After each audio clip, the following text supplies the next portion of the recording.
Yeah, cool. Sick. I'm fucking rolling. And you want to take it away, Rico, or do you want me to start this one? Well, you're listening to the Houston Collective today. Woo! All right, All right. Well, figured I'd sing it this time. that was a great intro. I appreciate that. And yeah, so this is our first remote interview with someone that we met in Austin. A really cool guy. Can we call you Naughty Jordy? Yeah, sure. It No, kind no, of raises some questions, but no, no, no, no, no. No, this is Jordy from Delivery. Jordy, how are you doing, dude? hey, great to be here. Yeah, a remote interview. It's Yeah. crazy. How I'm many good. how many of Yes. these have you done? I've done a few over the years on my radio show, but never in this wild format. This program and everything that you're using, it's all very impressive. Oh, thank you. Well, it's a tech nerdy stuff, but I figured I have to be slightly impressive for interviewing musicians. Be like, yeah, multi-track audio. Everyone's Yeah. on a different line and stuff. So, oh, dude. So I was looking at your email. What's Pi- what's the other band you're in? I was just listening to that. Oh, there's two other bands. There's Delivery and then there's Pinch Points and Pinch. Checkpoint. Oh, Pinch Point and Checkpoint. Okay, maybe is that I know both in it's your inner? silly. No, is that both in your signature? I think it would be, yeah, but the pinch points is like a plural and then checkpoints one. Oh, okay. Yeah. Well, I was listening to that. Oh man, you guys are like I don't know if high energy. It is high energy, but geez, like I was like, it made me want to speed down the highway and Oh, and cool. and Yeah, it's a bit of possibly. a My maybe favorite kind of angrier. music. Yeah, I want to listen to it now. Yeah, yeah. I mean, it's not like idolsy, but it still gives me that same energy where I'm like, drive faster. I don't use my horn, but just be like, get out of the way. But dude, so I like that. yeah, Got that vibe. We toured with Idols, like when they came to Australia, we did all their shows, so there's definitely a connection there. oh, so that band Pinch Point, Pinch Points with the plural, Yeah. is the one that toured with Idols. Yeah, yep. Oh, sweet, and that was all over Australia. So- Yeah, indeed, it was. It was fun. That was way back in 2019 now. Oh my god, that's crazy. what is that like? Wait, no. It was 2021. Oh, I mean that's still quite a ways away. Yeah. So, um, so tell us about like your music journey and like how you got started. I mean, and sh- geez, like ending up touring with idols. Did they hit you up? Did you hit them up? Like, how does that even work? Yeah, well, yeah, the Idols thing, I mean, talking to Joe on the tour, eventually I was like, "So, like, why are we here? How did this happen?" And he was like, "Oh, like, I don't know, maybe our management or someone from the Australian touring people, like, sent us a list of bands that had been pitched for the tour." And he listened to them and he said, like, "Oh, yeah, the others were rubbish, but, like, you guys, you were number one." And that was it. I don't know. Whoa, that's cool. So was that Jace? No, no, that was just, Joe, the singer of Idols. He was Oh, just like, "I just handpicked your band." oh wow. Oh, that's Yeah. cool. So they actually listen. It was yeah, I know, it was really crazy because often, those big, like, supports for bigger bands that come, they're, like, really hard to get, and it seems like usually it's bands that have a lot of ins with the industry or certain managers that might have personal relationships or ongoing professional relationships with like those people. So for us to get that slot, it felt kind of wild. And I think people in our scene were like, whoa, like that it's cool that like a good band that represents the community is like getting that platform. So yeah, it was cool. Yeah, no, no, I could only imagine. So, like, what's the local scene in Australia like? Is it I- is everyone like all the local bands pretty welcomed at like the venues, or is Australia so far and spread out that it's kind of hard to get to venue? Like clearly, I've never been. Yeah, well, you should come. It's a wild place. Maybe not as wild as the States. I guess we're known a bit like as being like a nanny state or whatever, like some funny rules and laws and stuff like that. But anyway, yeah, I think it's a great scene. Some of the major cities like Brisbane, Sydney, Melbourne, and Adelaide and Perth, I guess, but they all kind of have historic kind of rock and punk scenes from going back to like 60s, 70s onwards. So there's heaps of history to explore if you ever want to go deep on it. But I think Melbourne right now, like it's the music capital of Australia and very kind of it stacks up like with some of the other cities in the world. It's yeah, incredibly diverse and big, like very maybe oversaturated. There's so many performers and people doing music stuff. But yeah, I love it. I don't know. It's great. So when you say oversaturated, does that make it tough for smaller bands to get booked, or is that like a good oversaturation? Well, I think it can be good. I'm not an expert, but You're in three I bands. think You better be. No, no. true. I mean, I guess I've been doing this for a while now. Um, like, yes, there's lots of opportunities for local bands to play their first show somewhere. So that's great. If anything, the venue side of things is quite grim. Like, there's a lot of venues that have closed over the past few years, or at least venues that have almost closed as well. Some of our best venues have been under threat. Some wild stories about like the Tote Hotel, which is where Delivery have we have our launch there, like next week. But the Tote has been saved twice now, and the most recent time it was going to be done forever, and then another pub, the Last Chance Rock and Roll Bar, the two people who own that, they crowdfunded like $6 million from the Melbourne, Australia, and worldwide music community basically to save this pub. Whoa. And is that the billboard thing that I see? I don't know. It was something. You know what? I'm gonna look. It's like if you're not playing on this corner, or what is that? I saw you guys post it, and then it looked like a fun little thing. And the states are playing. Was that with Scarlett, or did Yeah, that show already pass? maybe the States show just happened, the launch show. That was on the weekend. Oh man, you guys just hit the ground running, huh? I know. Scarlett got back from the tour. Like I think she flew home the day after we were all hanging out, or 2 days after, and then she lost her voice after all the shows. And Dude, then she played 2 shows in a row that weekend, and she was apparently her voice came back just enough after she drank, like, a whole jar of honey or something. Oh.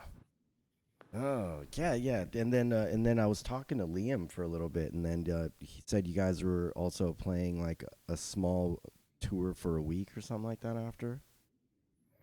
Yeah, that must be what we're about to do, I guess, Oh, just, like oh, yeah, yeah. My days are have been screwy. I think it took me like 2 weeks to recover to actually feel normal again. Yeah, I mean, I don't think I've ever been normal, but yeah, dope. I know what you mean, me too. I think 2 weeks is accurate.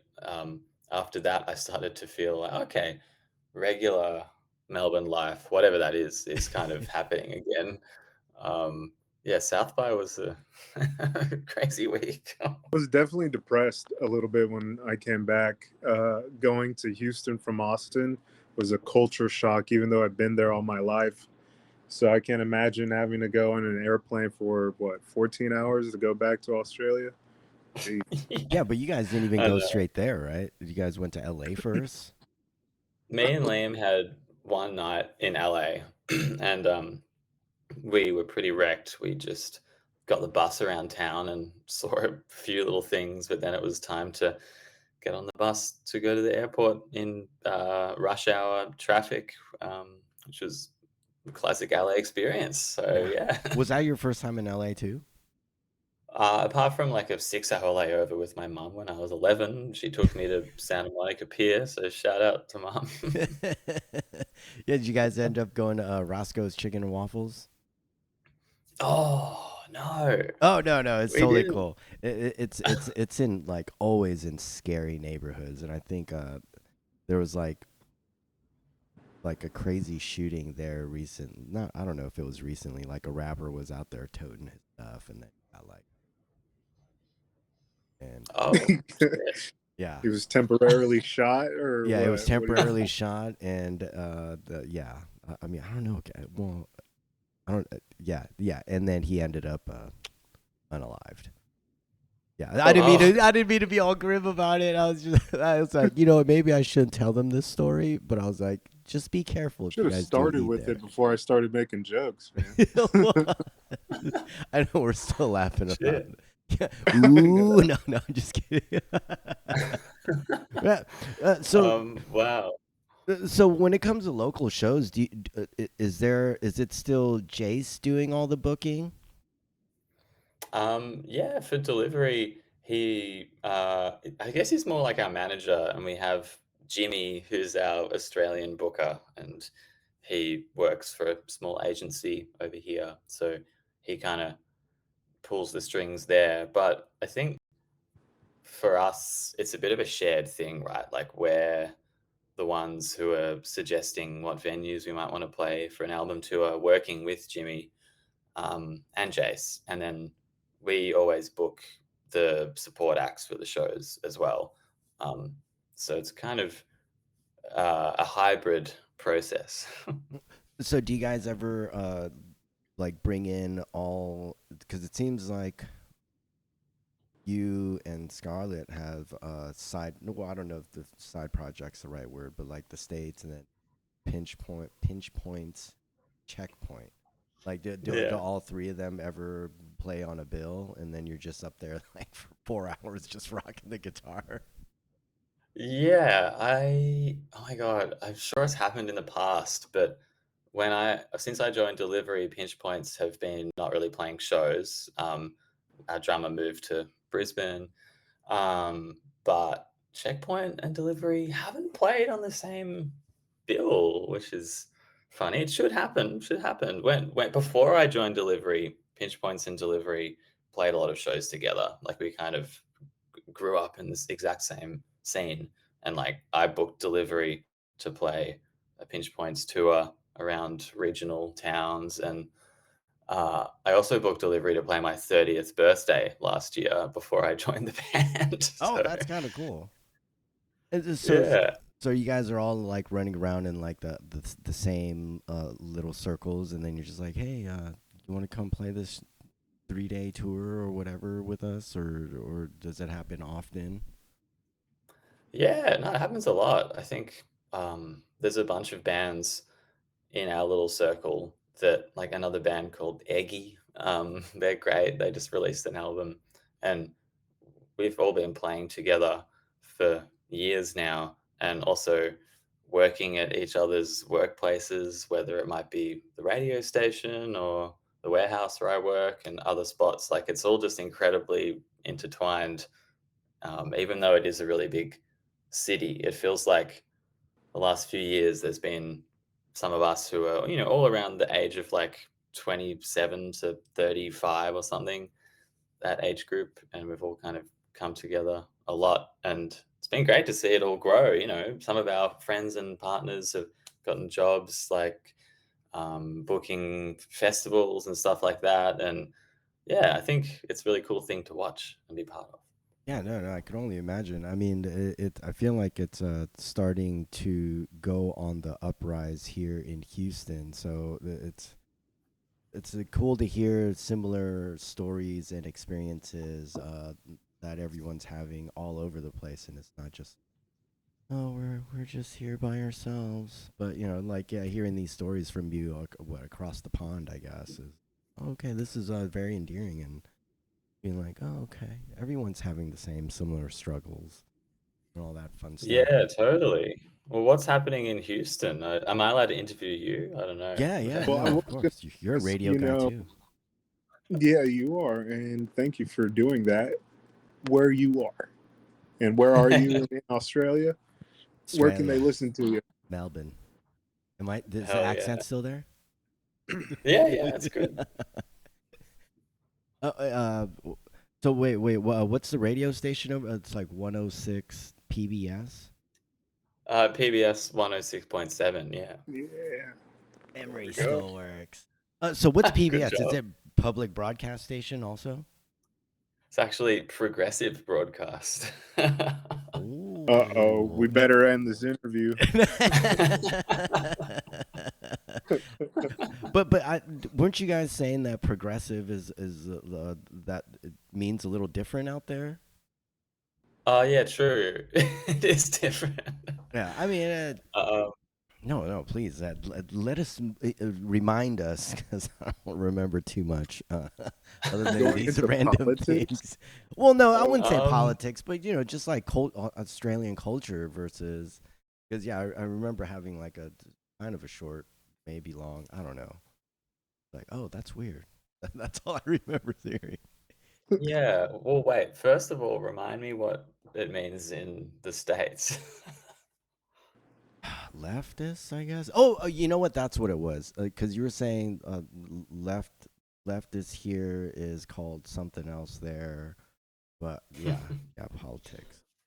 Well, There's a classic liberal here is like a right-wing party. okay. See, this is all starting to come back to me, but yeah, it's Yeah, it's yeah. it's like wait, what? What? Heck? it's like right wing the same everywhere around the world. Is that what I, we just call it? I guess so, yeah. But it's left wing there. I don't know. Is it so? Is it like the what is it here? The donkey and the elephant? Yeah. Is that it? Is that like the mascots over there for that? Uh, I've never heard anyone say that, but I'm Do they sure have someone mascots? does. Well, I always thought that was weird. I was like, why is the elephant this way and why is it a donkey the other way? I'm like, oh, I don't get it. That's why I was like, you know what? I'm never gonna be into politics. Screw all that. Yeah. Yeah, All I don't feel like I'm particularly well versed talking about political stuff, especially on radio. But um, I mean, we have an election coming up in like 3 weeks, so oh, are you maybe I gonna should, vote? you know. No, I don't vote. Yeah, it's mandatory Oh, in Australia. right. That's the other thing. I remember. Yeah, you have to vote, but then you're just gonna like Yeah. press buttons. I don't know, man. Yeah. Trying to implicate this man in a crime he has not yet committed. Well, no, no, no. Well, I don't know. I think politics is interesting to make. I don't know if making fun of it is Artists talk about. yeah. Well, You sound like a torture. whatever. Well, okay. So I then, mean, it's like politics is, part of everyday life, and I think like there's a political element to all the bands that I'm in and the way that I go about the community. And Melbourne is like extremely like political.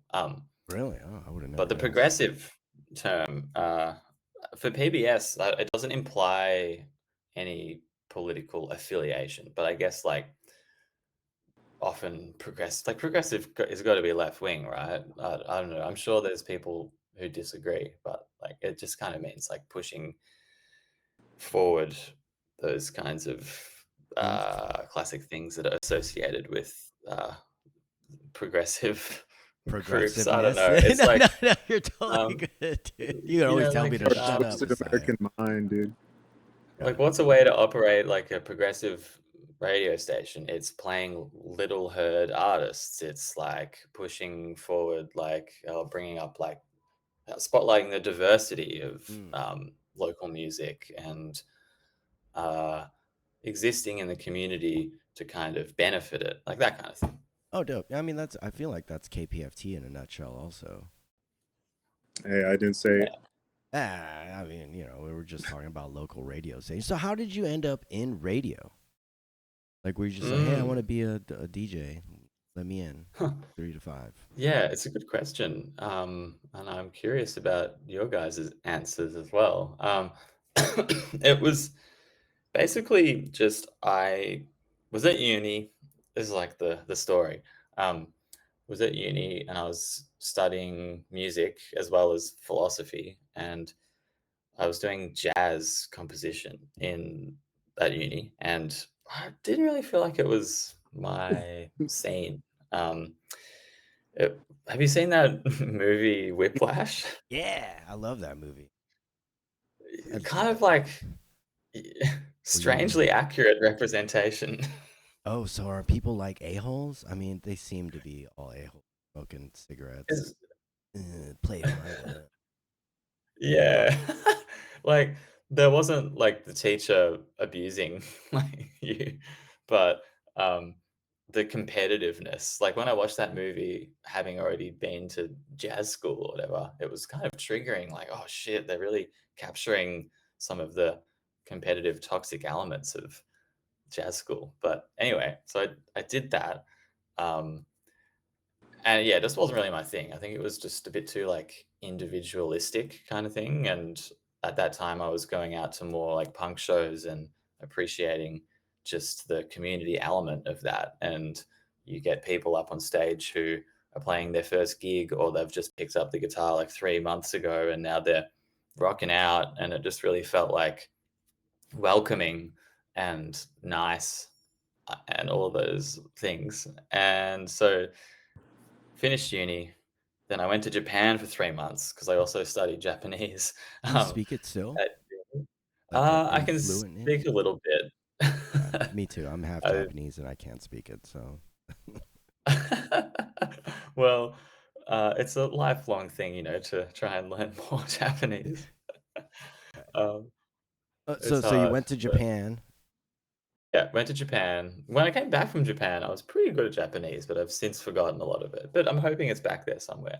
Um, And then I was like, okay, finished with uni. I'm back in Melbourne. What the hell is my life? I just want to keep doing music stuff. I want to just go deeper into, follow that yellow brick road into the really nice community elements because that's what is really making me feel good. That's where I think that's the place I think where I belong. So, long story short, I had already been listening to PBS, like PBS and another radio station, Triple R.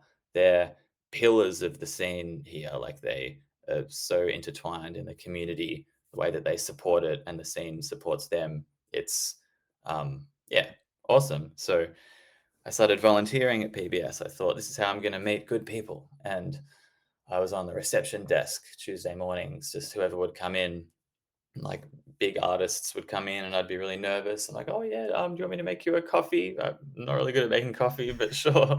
Um, Stuff like that. And then eventually the office manager, Mara, who's still there now, she was like, "Oh, we're doing this course where you can train to be an announcer. Are you interested in that?" And I said, "Oh, okay, yeah, I guess I'll give that a go." And then I went into it extremely nervous, like all of a sudden having to try and back announce some songs on a mic, and there's five other strangers watching me, and I didn't know what's my radio voice? What am I saying? Like I just kind of was so scared. Um, but eventually just did it, and then you like submit a demo. Um, and then the program manager listens to the demo and then he's like, "Oh, okay, cool. Would you like a slot on this night in the rotating roster?" It's called New Noise. It's where we have new um, announcers who do like a fill-in slot. And I said, "Okay, sure." And it's 2 till 6 a.m. in the middle of the night, 4-hour slot, and you go in and you just play whatever. And that's kind of like the training ground at that point. And this is a long story, sorry, No, but no, don't be we're sorry. almost at This the is cool. end. So then I did that a few times, just now and then, now and again, sorry. And then I eventually just submitted a program proposal. I was like, "Yeah, you know what? This is awesome. Like, I want to actually keep doing this." And I came up with this idea of underground love. And I was like, a lot of my friends in this scene, I don't really hear their stuff on radio, but like, it's all that me and my housemates are playing on the speaker at home. but maybe there's a bit of a disconnect. Like maybe I'm kind of tapped into this little scene here, um, and maybe I need to be the one who brings this on the airwaves. I don't know. Um, and so that's kind of what happened. And then I got a show, and it was that overnight slot, 2 till 6 a.m. But then 8 months later, after I'd just kind of treated the show as a daytime show, I was like, yep, let's just get people in for interviews. There were heaps of people getting their first plays on my show that they've ever had on radio, their first time doing an interview. And I just kept really working hard on it. And then eventually I got offered the 3 till 5 p.m. slot. Um, and that's where I am now. And now I'm teaching the announcing course as well. So it's all Oh, come full circle. sweet. So no, that's a pretty cool story. I mean, I feel like it's similar to how I got in. Well, I got in such a weird way because I was a guest talking about AI for on a blues show, and then yeah, I've been trying to get the KPFT sessions up on the ground, off the ground, and like a year later, I go to a training and meet that guy, that guy. And yeah, I pitched an idea, and then what 2 months later, we're in there, or what, I think it was more than 2 months. But yeah, similar situation. I was like, dude, I'm in. I mean, I don't play music, or I mean, I don't play instruments or in a band, but I'm definitely surrounded by musicians and bands. And I was like, same thing. I was like, I don't hear any of this stuff. I hear old geezers on the Yeah. radio. I was like, let's bring some like young blood. So is it similar to you guys over there, where there's like a bunch of old people running the radio station, or I mean, it sounds very organized over. Yeah, they have a whole application process. Yeah, Wow, yeah, that's what I was like. Oh, it's we don't very do legit. that. Yeah, it's just like, Yeah, I guess similar. I mean, it sounds like we all have the same experience. You yeah. just kind of fall into it, right? And it's a really cool place to fall into. But yeah, we do have a pretty. This is my uh, what's the word? I'm trying to respond to what you said about the old geezers. Well, Um, here. like, Are there more older people running the radio station versus people like us or your age running or doing shows? I think in terms of the people running it, like because we like I guess you guys are a collective, um, and it's all volunteer broadcasters, and then there's the staff, which is like a small office. The staff, they're not old. Like I think they're kind of in our age bracket, and then the announcers, yes, it does skew towards older people, just simply because they've been at PBS for 40 years or Mm. something, or like people that helped build this studio, like when it started. Oh wow. Yeah, and we've like sadly lost a number of them just because they've been with the station for so long. And some of them maybe do 20 years and then they're like, oh, okay, time to, you know, hand on the baton to the younger generation. But yeah, there are quite a lot of old people. Um, but just the past 5 years have really started to get some more younger folks in. So it feels exciting. No, no, that's very exciting. So when you say announcers, are they the people that say stuff in between shows? They're the people that run their own show. Oh, okay. So I guess that would be programmers at KPFT or show hosts. Oh, 'cause- Yeah, I guess there's different lingo. yeah, no, no. I was like, announcers. What are they announcing? I guess their show. So you're an announcer. I'm an announcer. Ah, Nice to meet you. yeah. I was like, yeah. What's You too. going on? What is this? What is this verbiage or whatever? So I guess I'm a host too, right? You're hosts, you're announcers, yeah, you're yeah. broadcasters. I think we're still trying to bring the Australian lingo out here, so I'm just gonna start saying that from now on. Great. Show announcers? No, just announcers. Yeah. Okay. so So when you were doing your 2 to 6 a.m., right? You had Mm. guests rolling through there that early to do Often I interviews? would pre-record an interview, but sometimes I had them live. Like one time a friend came and we just co-hosted the whole thing and that was fun. But yeah. So how do you? So are they mostly your friends? Because I saw you looking very professional in your recent post. I was like, oh, look at him, all in a Very button-up professional. shirt and tucked in. Yeah, and then I think you were interviewing some lady. Yeah, Merpire, yeah, I hadn't met her before, but I guess I've known about her for ages, but I interview friends and then also, uh, I mean, this is the thing, I interview people who happen to be my friends. No, same, Uh, same, same. yeah, kinda like this right now. Oh, so how do you get guests on your show? Do you just reach out to them, or do they reach out to you, or is there like a submission process? Like, yeah. Yeah, it can be anything really. Maybe I'll reach out to people or they'll reach out to me. Or the interviews coordinator at PBS, like, that's her job. She might get a lot of requests and then think of me and say, "Oh, maybe this will be a good one for Jordan." And then I'll say, "Oh, yeah, cool. How about this date?" So it's cool. Wow, so you have people scheduling interviews for you? Yeah, but I have to like approve it. Well, right. It's not like I'll roll in and there'll just be someone there. Yeah, who does that? I guess Marlo would be doing that. I'm at a loss for words. We don't work the same way, man. Yeah, no, no. Hey. Yeah, like Yours sounds nicer for sure. it, yeah, I actually have some sort of support system there. Like, oh yeah, we do this, we do that, and we'll help you out do this. Like, oh man. So when you did like your first interview, how did you like prepare for that? Whoa. Well, if I think back almost 6 years, um, Holy cow, you've been doing this for 6 years? yeah. I guess that's where I Uh, should have started. I was like, how long have you been doing? 6 years. I don't know, it's been a while now. Um, I mean, I would have just probably I'd do what you guys do, like, I think I try and immerse myself for the week leading up into the world of let's assume that it's a musician, their music, and just, like, listen to it heaps and hope that questions will come to me naturally. Usually, it's in the shower.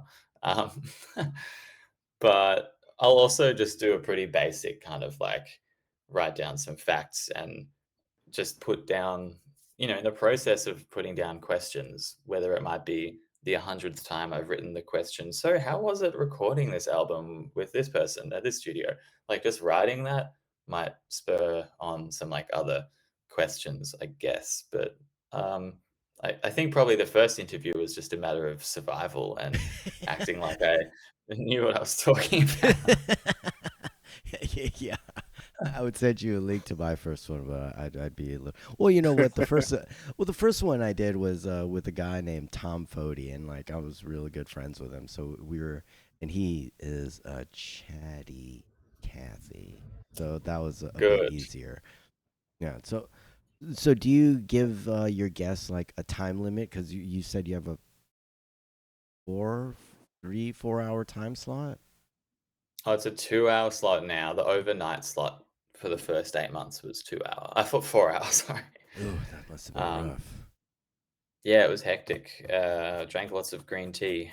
Um, yeah, I try and do 15 minutes, with the interviews, but I think that's just because in the daytime, there's a lot of people who are listening on the move, they're driving, or maybe they're at work.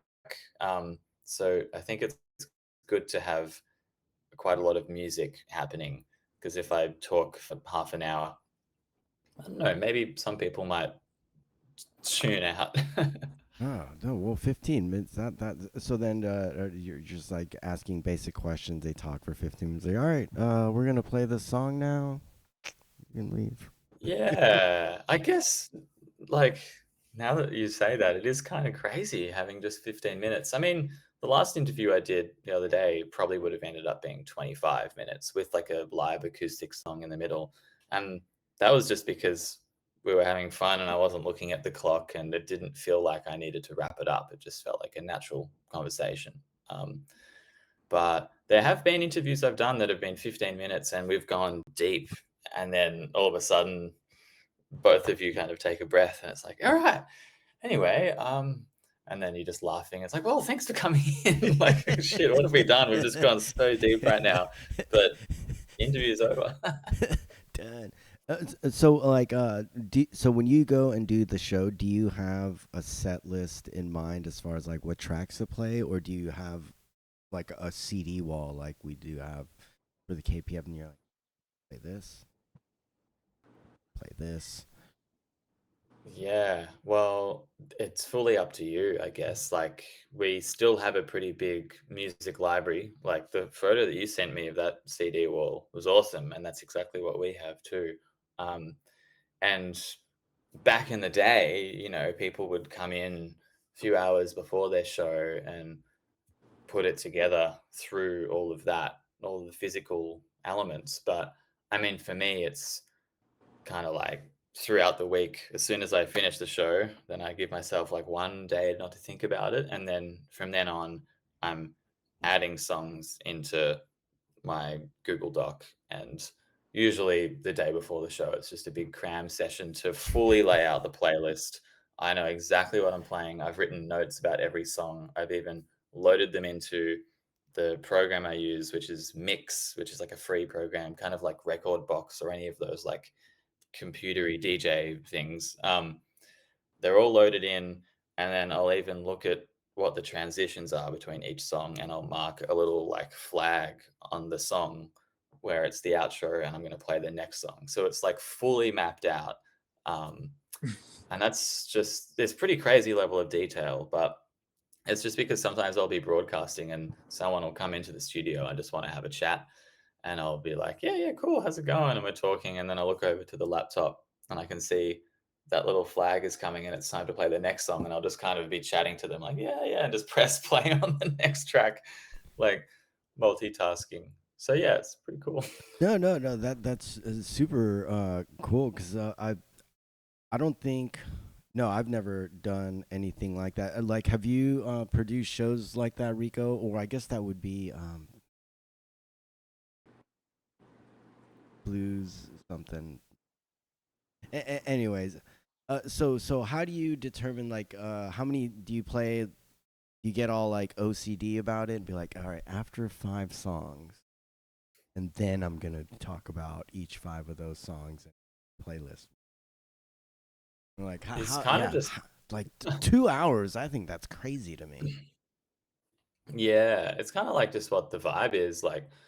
And there's always a bit of a rough plan of like we start off a bit, as you would have heard listening to the show, start off a bit softer, nicer stuff, and then sometimes I'll do half an hour of just playing pumping techno and drum and bass, like DJ set vibe for fun. Oh, But you're speaking usually, Rico's language here. that happens occasionally, but it's only when I find a few tracks and I'm like, "Oh, I've just gotta play that. I'm in the party mood." But then it takes a while to kind of plan it out to make it sound good and figure out what tracks really go together.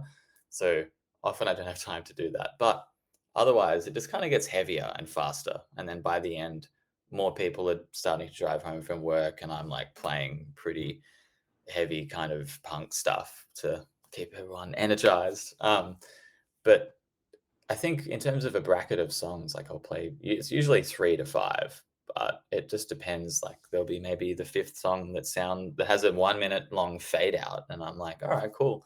That's the song I'm going to start back announcing, talking over the end of that because that'll sound good. But there's no rules really. I know people that go in for their show and they'll just fully make it up on the spot just based on their library, and those can be some of the best shows. I can only yeah, but I feel like that would just drive me. I mean, I like freestyling, but at the same time, just to give myself peace of mind, I would probably overly think about everything. Nah, man, Yeah. as a DJ, I never planned a set, never planned a Yeah. gig. I just kind of winged it and it worked out. Did I mess up a good amount of times? Yes. So, I definitely understand the struggle there. I have a lot of questions, but A, you keep answering them before I can Oh, get to them. And B, I don't know if my audio sounds like garbage. So I'm no, I'll just fix trying it. to get out of it. Okay, cool. Yeah, yeah. So get your Well, questions on. I'm rambling over here. I'm like so curious.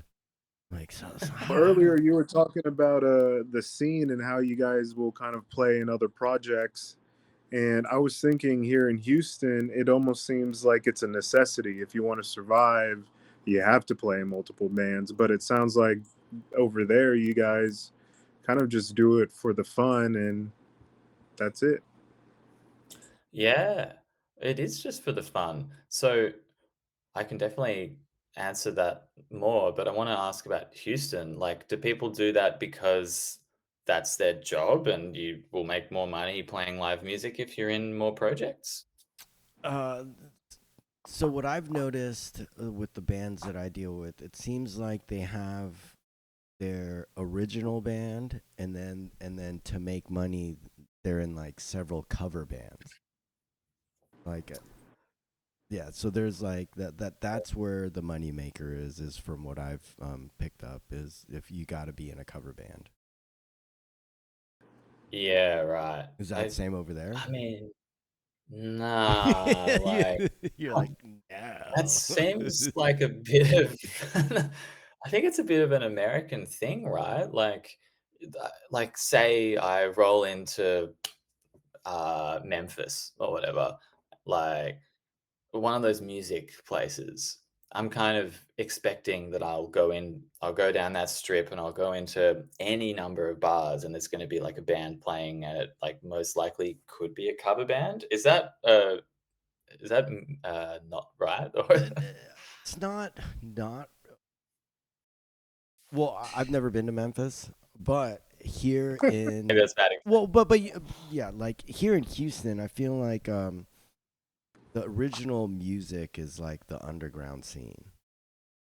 And if you Mm, go to any restaurant that does have live music, more than likely it will be a cover band because they're trying to get people to sing along and get the crowd hype or whatever. But I mean, but there are several venues out here that play all original stuff and it gets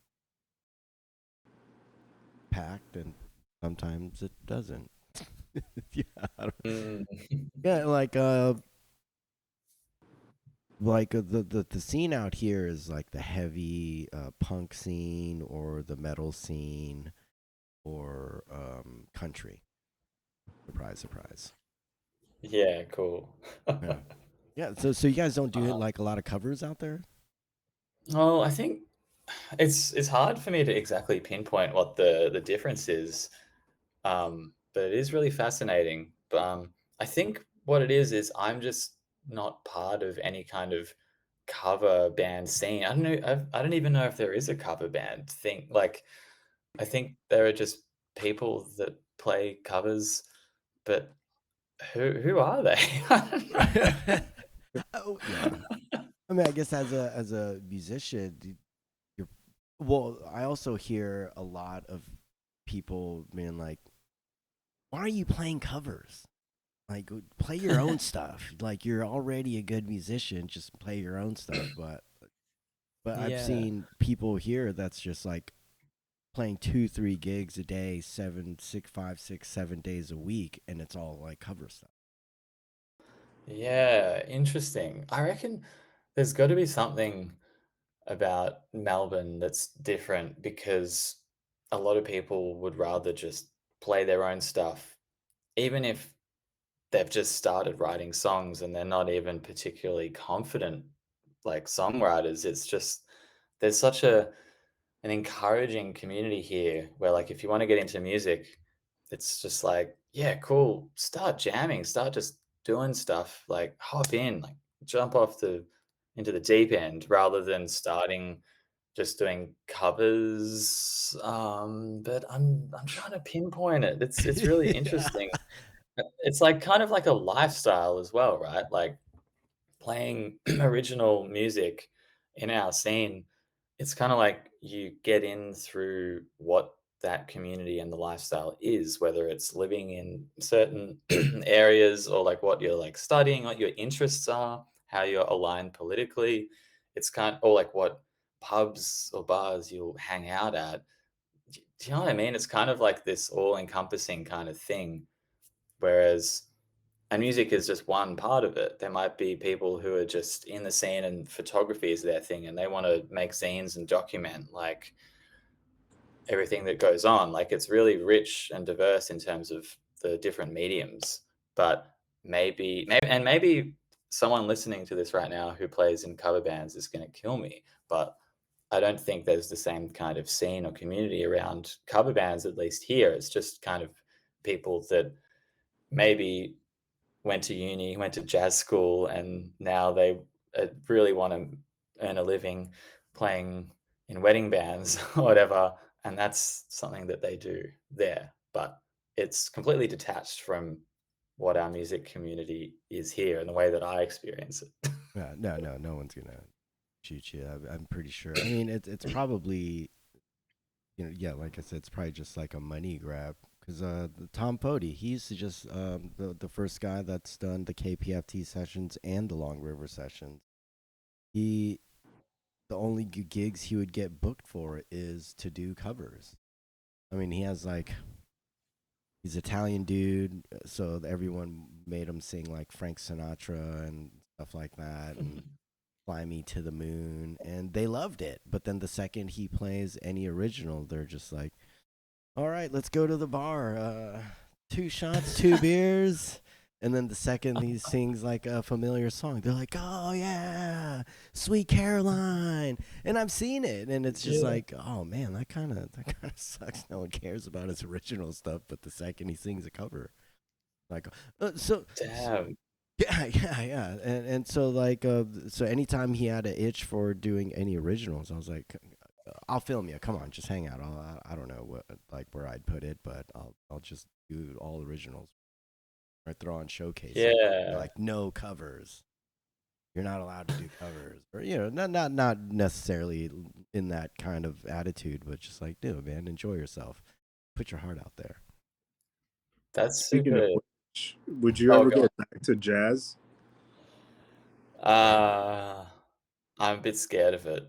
I got nothing against it, really, like, as an art form. It was more just the kind of jazz school vibe, but, So you got real traumatized. That's what it seems like. You're like, no, I'm never doing jazz I love again. the genre, but it's too scary. I mean, I love the idea of, like, the freedom of playing improvised music, and, you can play improvised music without it having to be jazz, but the amount of practicing I'd have to do to get to a point where I can like freely just play like the guitar and my brain and mind and mental state is just coming through the guitar like it's all one. Like I'm not at that level and I don't know if I ever will be. They say you got to practice 8 hours a day.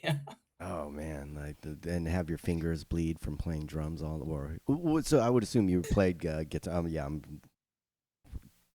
referencing Whiplash again.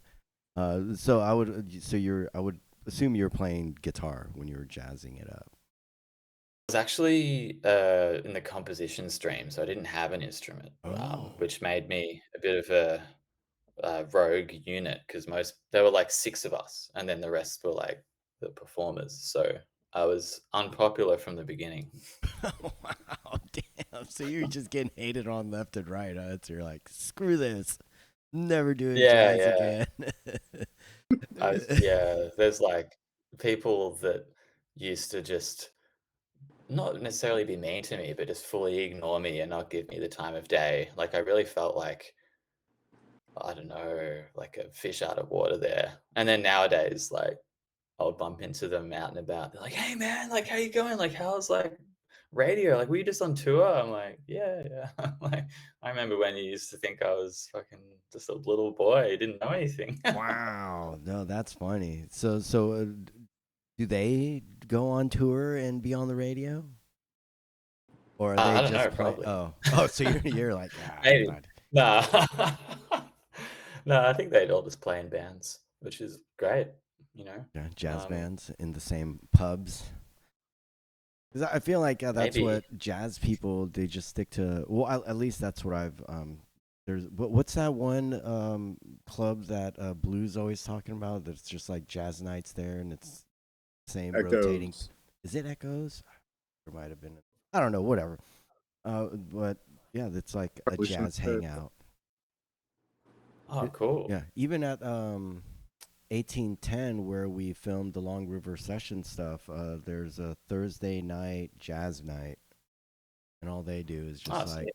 jam out, and there's like a core group of people, and then I guess other people bring instruments and hop on there because it's like common. I don't know what the word is, compositions or common jazz songs that everyone knows, and they'll just go in there and freestyle. Standards is the word you're looking Standards.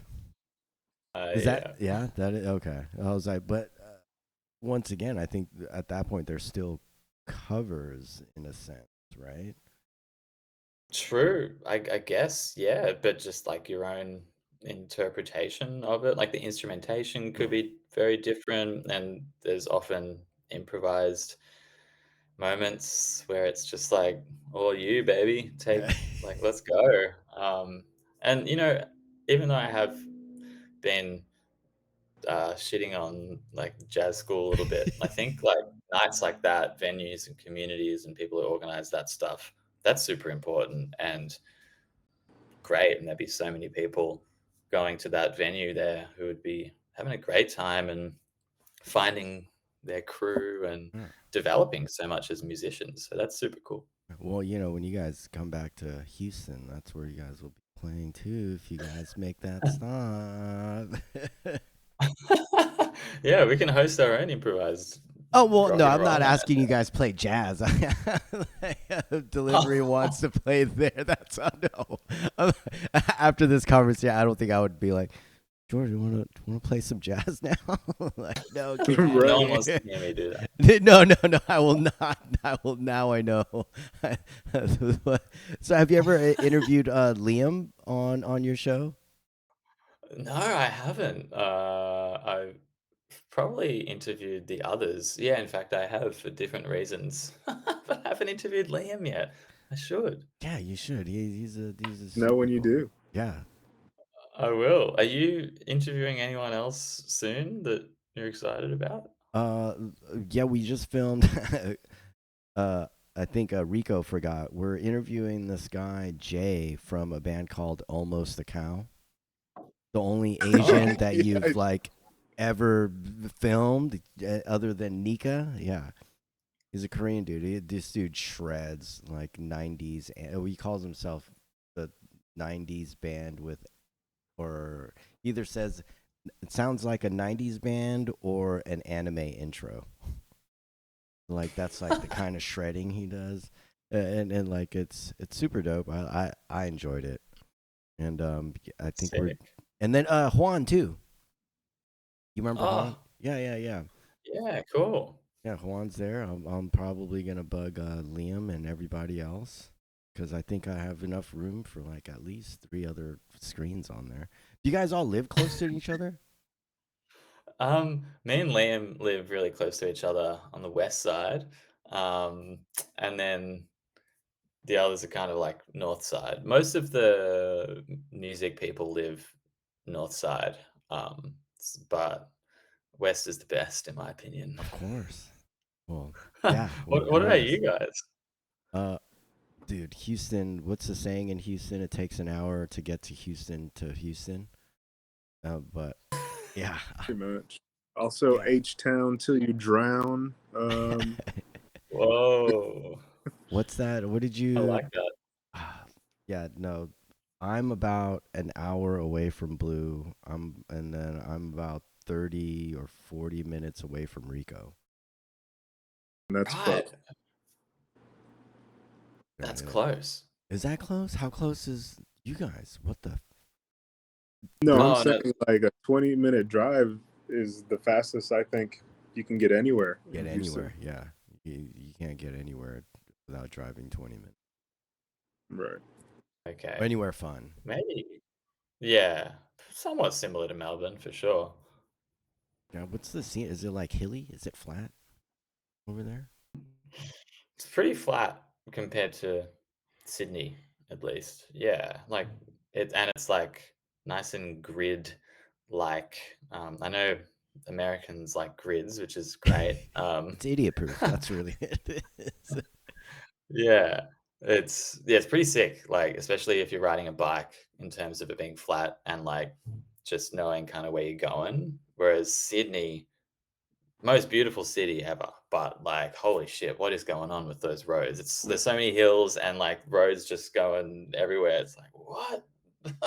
Is Sydney that one with the weird building? I think it's a auditorium on the water or something like that. What is that? Yeah, Sydney Opera House and the Okay, Sydney it is Harbour Opera House. Bridge. It's crazy. No, I don't know about the bridge. I just know about that weird, like, looks like Dracula's armor that's white from Bram Stoker's Dracula. I was like, what is that? So, how big is that thing on the inside? Pretty big. There's, like, different rooms. The main auditorium would have to, I don't know, probably at least 3,000 people or something. Holy shit. But yeah, like there's been classic gigs that have happened in the forecourt there, and it's just the most amazing spot. You know, the sun's setting. There's the Harbour Bridge. I mean, you got to look up a picture of the Harbour Bridge. It's like the Eiffel Tower, kind of like metal, but this massive Metal. bridge. Like it's actually gigantic.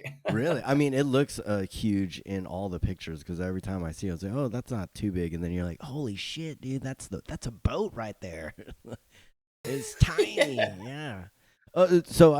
Yeah, we're coming up to it. I'm not trying to close it because I'm definitely enjoying talking to you. Do you have work or anything? Like, I'm not trying to keep you from playing hooky No, because you said you no, work at a no. warehouse. I don't know what is that, an Amazon warehouse with all the tariffs and stuff. Sorry. It's it's a music merch packing warehouse. So, Oh, um, sweet. yeah, it's called Sound Merch, and we kind of make merch and then sell it, pack it. We also have a record store in the warehouse, and we have in-store shows where you can come and have free drinks, and it's free entry to see a band. And we also have like all of the King Gizzard and the Lizard Wizard merch and records out the back. So if anyone goes online and like places an order for them, like I'll be packing it, that kind of thing. Whoa, that's cool. Like we will like house the exclusive merch for like a lot of artists. Like we handle it and we do the back end online as well. So yeah. Oh. So is like all your band's merch there too, or is that different?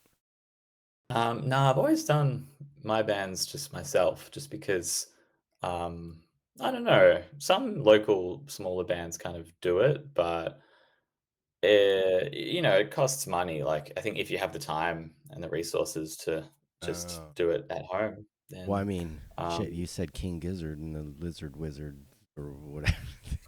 I always get yeah, thinking, they probably don't want to pack their own merch anymore because they're busy touring and stuff like that.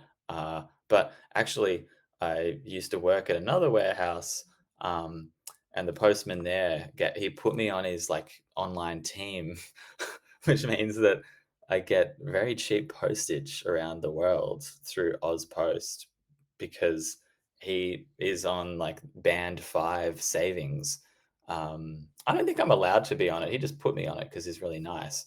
Um, and it means that, oh yeah, I'll save money on all the postage just because I get to piggyback off his post office that posts out heaps of stuff and they get heaps of savings. So thank you, Postman Pat. Postman Pat. Hey, shout out. I don't think we've ever had that before. Yeah, shout Woo. out to the postman. Oh, that's Yeah, He's pretty a yeah. dope. legend. So yeah, I don't like with all the weird stuff that's happening over here with the tariffs and stuff like that. Is that affecting you guys? Because like, what if I Um, buy merch from you guys? Like, am I gonna get charged $100 because the guy up top was like, X percent on these guys because I don't know, man. See, this is how much I follow politics. I just know everything's expensive. Yeah, I haven't actually thought about how it's gonna impact us personally as people that might just buy, like, merchandise and stuff overseas. I don't know. There's a chance that it could, I mean, it's but, not you know, if you you guys aren't getting news like, oh yeah, they're putting a post. I don't even know the lingo, but you know what I mean. Yeah, I think the Australian government hasn't fully figured out what the response is. To be honest, it's been pretty weak, like, and especially because there's an election coming up, maybe both of the leaders are kind of scared to go too hard on a stance. But also, I guess the Trump government, oh, sorry, I said the word, is kind of unpredictable as well. So I think, honestly, Australia is playing it annoyingly safe at the moment and not really like being risky and like taking a stand. But I'm not that engaged with it either at the moment. It's hard to keep on top of all the Right, changes. right. It's crazy. Well, I mean, so it sounds like buy merch from you guys ASAP before some crazy shit starts to happen. Cause no, I saw I finally got on to Deliveries Bandcamp and I saw your Bandcamp and I was like, oh man, and I kind of got excited because I saw a shirt that your band, not the other the plural one. Damn, I can't. Your Yeah, opinions.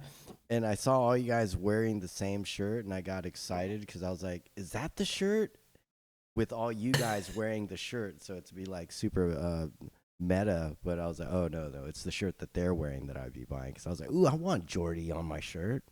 I was like, Oh, that's funny. Yeah, it is just the we used to all wear the same T-shirts, like, on stage all the time, and then we eventually got, like, custom outfits made, and they were matching. Um, Wow. yeah. So if I buy yeah. those shirts, it goes to you guys. It's not like a percentage going to somewhere else or.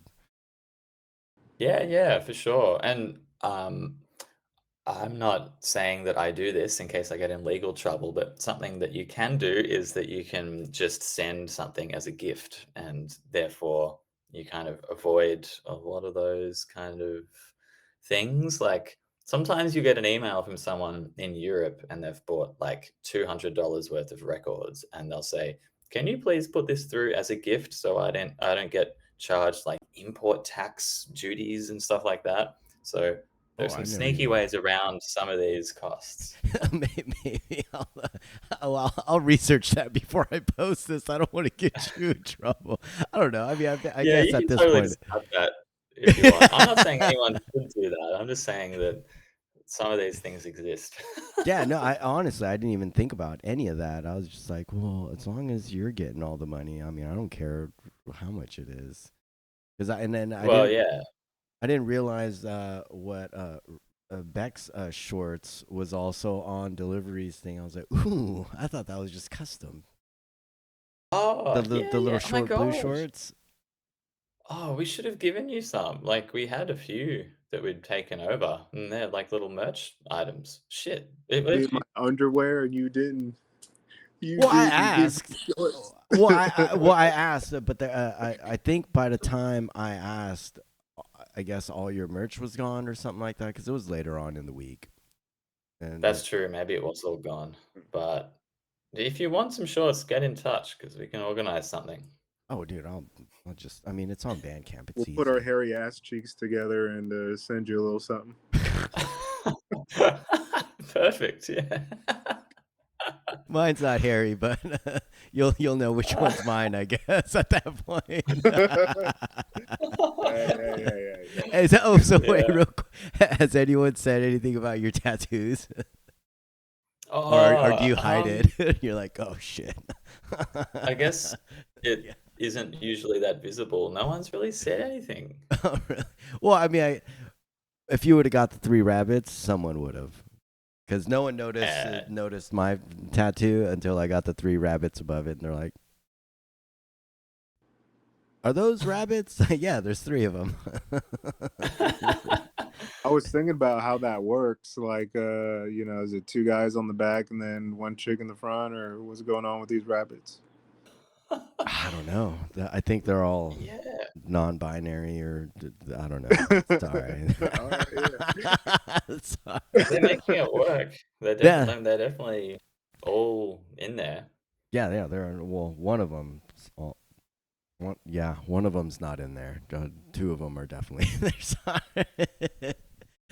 So wait, dude, cut us off whenever, because I'm like I'm so curious. So what are you gonna do today? Because it's what, like 10 o'clock there now. Yeah, 10:20. Let's look outside. Oh Oh yeah. yeah, that's right. Wish I could show you. I mean, technically I could. It's just like a car park. A Oh what? no, there's a little grill. Maybe you can't see. Oh, It's just a whoa. What? yeah. That's all it is. Pretty industrial kind of Yeah, zone in it here. does look. Um, well, yeah, I've got a day off today. It's kind of been a hectic week. Like radio, band practice, work, and then teaching, and then work, and then band practice. And then I like woke up today and it's like, ah, cool. I've got a gig tonight with Checkpoint. So Oh, sweet! eventually Look at going to be that. going, yeah, yeah, we're supporting another band at the Corner Hotel. Apparently it's sold out. Should be like 800 people there. So it should be fun. Um, Oh. Oh, so yeah. so so that's another thing I was gonna ask. Yeah, like I said, feel free to be like, yo, I gotta go, man. Shut up, Messiah. It's okay. I won't get All offended. good. So like when you throw on when these up and coming new bands or new acts play, are they packing the house or is it kind of playing to crickets? Like how is the the concert goer, show goer like scene out there? Is it a lot of people? It can be hard to be honest. Yeah. Like even though we have a really good culture of people supporting up and coming bands, and I was thinking about that in terms of maybe America. Like I think the punters, the people that go buy tickets or pay to go see shows, like people, I think maybe come to America and they want to see more like cover bands, whereas like here they might come here and go, oh, we're in Melbourne, let's go see this tiny band in this like classic venue because that's a tourist experience or something. Mm, Maybe, but yeah, it's hard. You can definitely play some shocking shows to yeah. not many people because of just how many gigs there are happening on a certain night. Every day of the week there's shows on and weekend shows competing with each other. And like sometimes you'll have like bands from the same scene, like our scene, accidentally playing shows on the same night. And then you kind of splitting your audience in half. Can be a struggle. Yeah, that happens a lot here. I mean, 800 people. I can't even imagine what 800 people looks like. Do you ever get nervous? Yeah, no, for sure. I mean, this gig tonight is a funny one. It's with this band called Psychedelic Porn Crumpets. Hmm. Okay. I mean that's a fun one. I mean, I've Yeah. heard of metal bands here called Anal Blast, so that's very tame. Yeah, exactly. This band is kind of like maybe I'll be converted after tonight, but I'm not really a big fan of this band. Hopefully they're not listening to this. Yeah. Like they're a bit more of a like popular indie rock band or whatever. So it's pretty easy for them to sell out that show. But I think if you were more a band from our scene and you're in the kind of how do I describe our community? Whatever the description is for our like underground community, um, it would be a huge win to sell out a show like that. Well, I mean, like, yeah, like I said, I love you guys' music. So, would I get in trouble if I, let's say, buy Delivery's album, Checkpoint's album, P- Pinch Point's album, played on this radio station? Like, will No, Jace why hunt would you me get in down? I trouble? I don't know, dude. Like, because it's so like BMI or something. And like, oh, this guy. you're not paying your dues. You're gonna get in trouble. Jace is gonna email me and he's gonna be like, "Yo, dude, you need to take that shit down." I'm like, well, "I'm Oh my sorry." god, Well, no, no, no, no. just asking permission. To be honest with you, that's what I'm doing right now. I don't know how it works over there, but, like, here, if you have a show on a station, you have the station has the license to just play any song, no matter how you even got it. Well, so the station I would be playing it on, it would be the Houston Collective Radio, which doesn't. It's just an internet radio, and I don't want to. Cool. Well, that's free game, right? Is it? I don't know. Well, you're the one owning most of this. So I was like, all right, if Jordan says it's okay, he said it right here. Yeah, it's totally okay. I mean, I can just send you the downloads, you don't have to buy it. Oh, give that. Well, I'm definitely gonna buy the merch if you're gonna do that. So Oh, no, hell yeah. yeah, Alright, we can make some deals. yeah, no, Right. no. Oh no. Well, I wasn't trying to like weasel my way to get free shit. I'm like trying to support the scene, whether or not it's here in Houston or not. Oh, it's super nice. I think it's great that we've like started to make this little connection cross continental, no, cross worldwide Yeah, connection. yeah, yeah. I know. Prestige worldwide, wide, wide. Yeah, no, no. I mean, I hope. Yeah, you're having fun, and I'm gonna start hitting up like everybody else. And if you want to send people my way, or if you want me to send you to other podcasts, we definitely have a giant Cool. network. Music in the minor leagues, pretty cool. They just interviewed some guy from Scotland. I couldn't understand Oh, anything cool. he was saying, but it was a good one. I understood most of it. He was talking about whales and all that, and that's where you guys are playing. Maybe find this episode and Hmm. figure out who it is. And I mean, I don't know. You may or may not know. There's 9 billion people in this world. So is it billion or There are trillion? I don't a know. billion, I think. Is it okay? Yeah, we might be overcrowded. But yeah, dude. Rico, do you have I don't know any final questions? I don't even know how to close. Oh, he left. He said, "Fuck you guys." It was like, nope, stuff Yeah. this. Wow. Oh, okay. Oh, you're back. It, oh, Oh, he's his. muted. Yeah, your audio's gone again. We You can't know hear he's you. muted? No, we can't hear you. Yeah, yeah, I know. He was. Yeah, He I was said. asking a good question. Yeah, he was like, I saw lots of mouth movement.